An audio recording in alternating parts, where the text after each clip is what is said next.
কয়েক দফা মেয়াদ বাড়িয়েও শেষ করা হয়নি ধামরাইয়ের কালামপুর সাটুরিয়া আঞ্চলিক মহাসড়কের কাজ। দীর্ঘদিন যানজটে ভুগছে এলাকাবাসী। আসন্ন ঈদ যাত্রায় ভোগান্তি আরও বাড়ার আশঙ্কা করছে এই সড়কের যাত্রীরা। এজন্যে ঠিকাদারি প্রতিষ্ঠানের গাফিলতিকে দায়ী করছে এলাকাবাসী।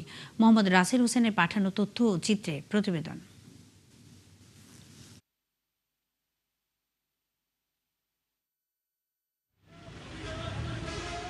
যানজট এড়াতে ধামরাইয়ের কালামপুর সাটুরিয়ার এই আঞ্চলিক মহাসড়কটি ব্যবহার করেন উত্তর পশ্চিম অঞ্চলের কয়েক লাখ মানুষ।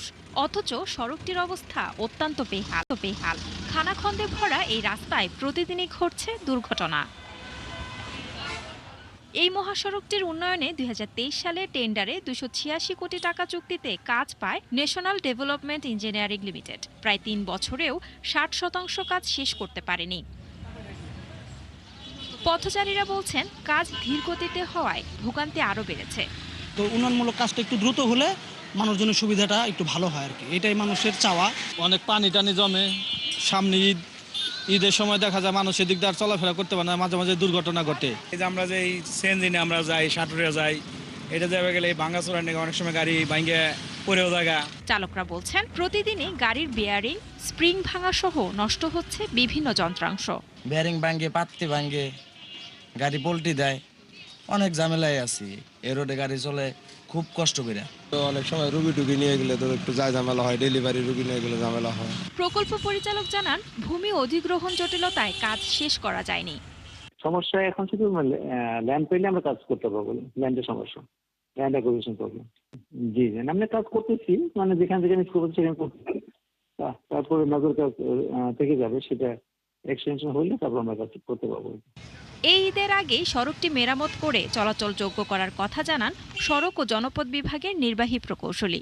যানজটের একটা সম্ভাবনা থাকতে পারে, তো তার সেই ধারাবাহিকতা আমরা যে অংশগুলো আমাদের ভূমি অধীনে আওতার কাজ করতে পারিনি, সেখানে আমরা ঈদের আগেই মেইনটেন্যান্স কাজ করে চলমান রয়েছে, এটা সমাপ্ত করব। নবীনগর চন্দ্রা মহাসড়কে গাড়ির চাপ কমাতে এই সড়কটির উন্নয়ন ও সচল করা অত্যন্ত জরুরি বলে মত সড়কটি ব্যবহারকারীদের।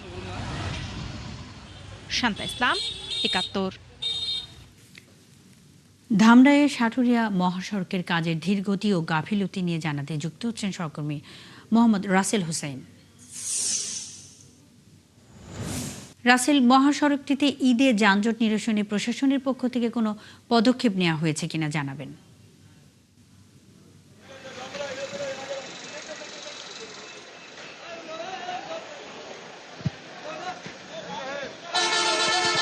আপনাকে ধন্যবাদ। আমি এই মুহূর্তে রয়েছি ঢাকা আরিচা মহাসড়কের কালামপুর বাস স্ট্যান্ড এলাকায়।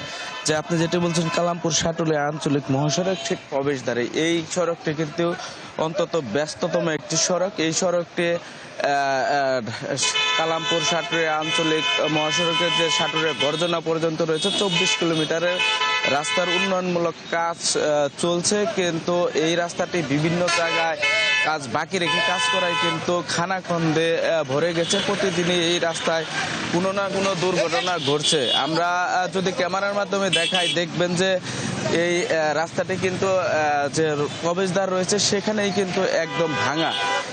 এইরকম বড় বড় গর্তের চিত্র কিন্তু শুধু এই কালামপুর বাস স্টেশন নয়, মহিষাসীতে সবচেয়ে বেশি দুর্ভোগ হচ্ছে কাউলিপাড়াতে। আমি যদি একজন চালকের সাথে কথা বলি, যে আপনারা এই রাস্তা দিয়ে চলাচল করেন, কি কি সমস্যার সম্মুখীন? হ্যালো, আসসালামু আলাইকুম।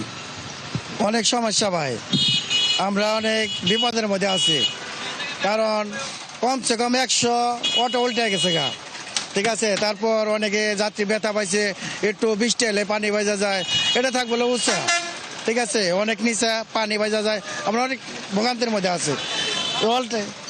নিচে পানি জায়গায় মনে করেন শুনছিলেন একজন চালক যেমনটি বলছেন, এই কিন্তু প্রতিনিয়ত দুর্ঘটনা। আর আমি এই বিষয়ে প্রকল্প যে ঠিকাদারি প্রতিষ্ঠান রয়েছে, এনডিএর যে প্রকল্প পরিচালক রয়েছেন আব্দুল হান্নান হারুন, যিনি রয়েছেন, তার সাথে আমরা কথা বলেছিলাম। তিনি যেমনটি বলছেন যে তারা বিভিন্ন জায়গায় জমি অধিগ্রহণের কারণেই মূলত এই রাস্তার কাজ তাদের ধীরগতি হচ্ছে।